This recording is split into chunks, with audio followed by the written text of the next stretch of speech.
Sabit Rogers kurgo mu cyaro cya Bushera Jenyi umugombora yabetereko omuhamenyete yituganiriro naho nagira ngo akatandika ariko mushomesa konka tubyagendaje konka naro mushomesa kutakutambaraje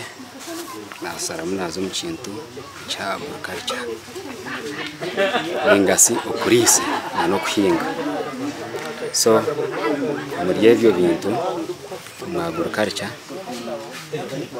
kuzamu katandukana namara sinia ya kana bamara kuntwara ahanaro mbarara kijire yatwegesa yogati obobwire yatwegesa kanyine business yeduka kiyatwegesa na levanti ebyeduka tibikabasa kundetara sente bulizo Sabit hamwe na Dafe n'abarkongera umutinda hamateno bagira ngo kore bintebe baganyirwe mununga nkeminyeto bwanyuma yo kuherwa haba ripple effect okutunga byoma byo kongera umutindo kandi hatibine nabanda bakwatsara ha mukono banyamba kabiko basupportinga na fridge na zakani natandikiraho nakora nanya hati njyo mchara ruko basagura proti nkamara nkajombeka ati ekinte kindumu yo mukinde cyo kugira ngo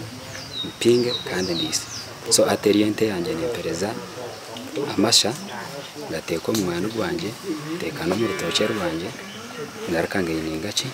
sente Patrick Egesa kurgo mu ripple effect kandi urukura project ejer kumanywanka youth inclusive dial market systems nagira ngo nibenda kutendeka minyetero kike mitware 5 kandi hate minyetero kike mitware 2 nakashanjo ni yetende cyo gukora imyuga y'emikono. So our project came in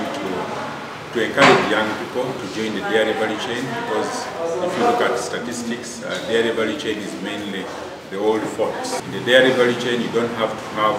cows or land. As long as you acquire a skill, you can actually be able to offer service to the nawe nibakozesa amasini ziguzire miliyoni mukaga n'emitwaro 8 noreba nawe